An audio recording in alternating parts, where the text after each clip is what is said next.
In Washington, D.C., the giant grocery chain has announced a ban on large bags.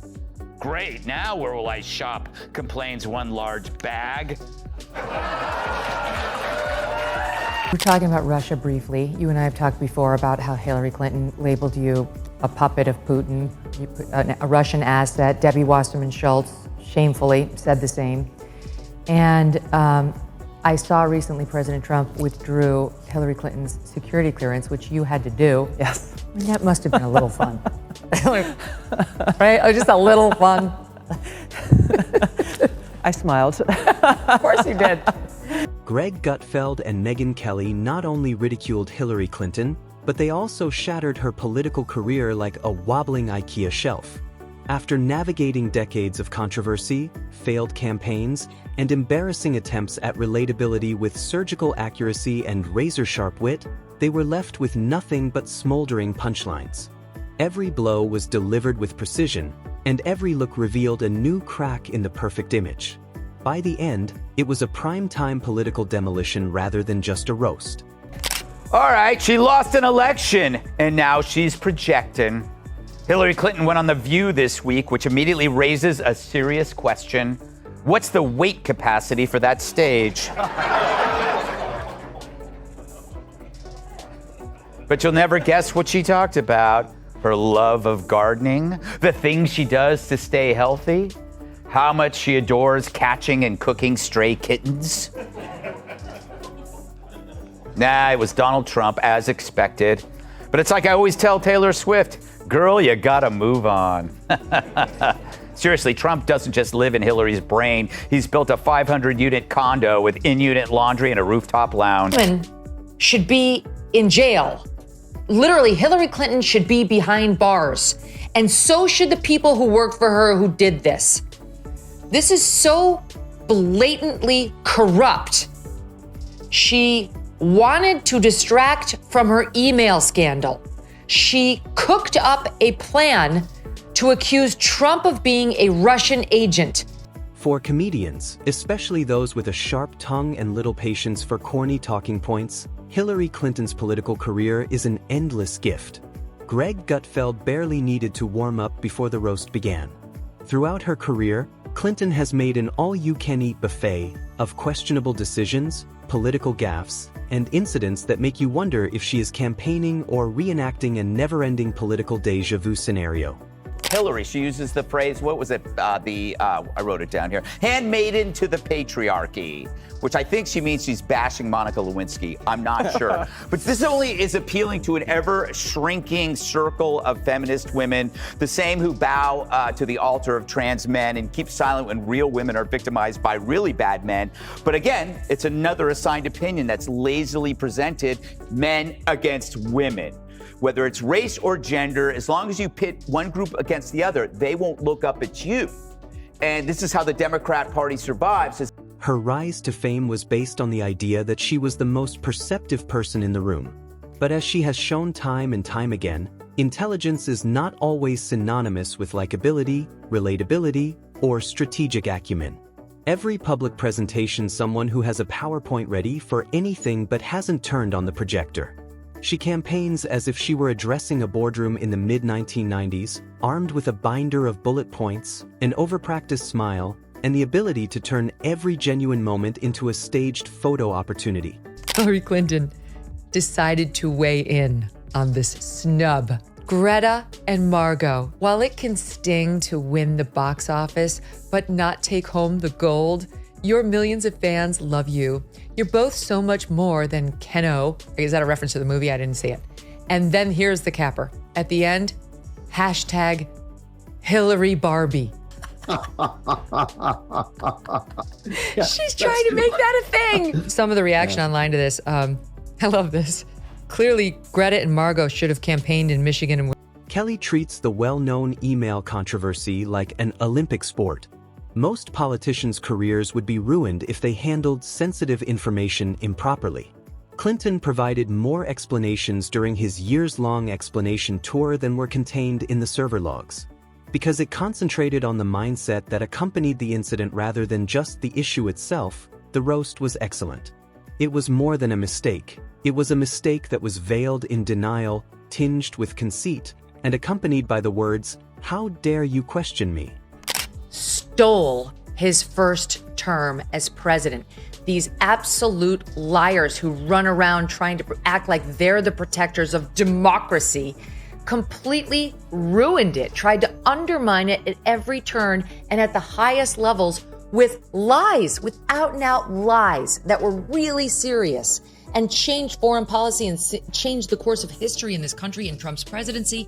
And there must be accountability. There has to be actual criminal accountability for those who lied.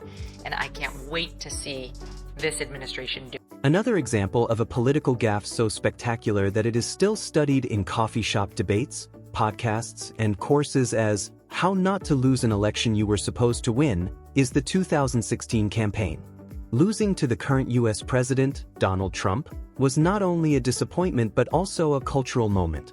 The political equivalent of that would be fumbling a football on the 1-yard line while the other team was asleep. While Gutfeld makes fun of her inability to connect with working-class voters, Kelly observes that the campaign seemed more focused on celebrity endorsements than on policy. Seriously, Trump doesn't just live in Hillary's brain. He's built a 500-unit condo with in-unit laundry and a rooftop lounge. Sonny Hostin, the only member of The View not vaccinated for canine distemper, kicked things off by asking Hillary what will happen if Trump is reelected, which is odd because Hillary's an expert on not getting elected. Her attempts to be relatable have often awkward. Those carefully thought out scenes frequently overly prepared. Many politicians try to participate by getting their hands dirty, sharing personal stories, or talking about their families. Clinton once tried to convince voters that she had hot sauce in her luggage, as if a condiment could bridge decades of perceived political distance. Her speech patterns, which give the impression that each line was tested in a focus group, are harshly criticized by Gutfeld. Her defenses often turn into long lists of outside influences, making her sound more like a reality show contestant explaining their early expulsion than a seasoned political veteran. Too bad she's got less material than a Third Eye Blind cover band. And like any old tired act, she stuck to her greatest hits without playing any new stuff. But maybe her new tunes got wiped clean on that server. I wonder if there's always been a streak of violence, of racism, misogyny, anti-Semitism. There's always been a streak of violence, of racism, misogyny. The roast examines her time as Secretary of State, when some of her foreign policy missteps became famous talking points. Libya is a prime example of how conceit and poor advice can result in more significant problems. Her joke, "We came, we saw," mocks the grave global implications that were occasionally made in a lighthearted manner.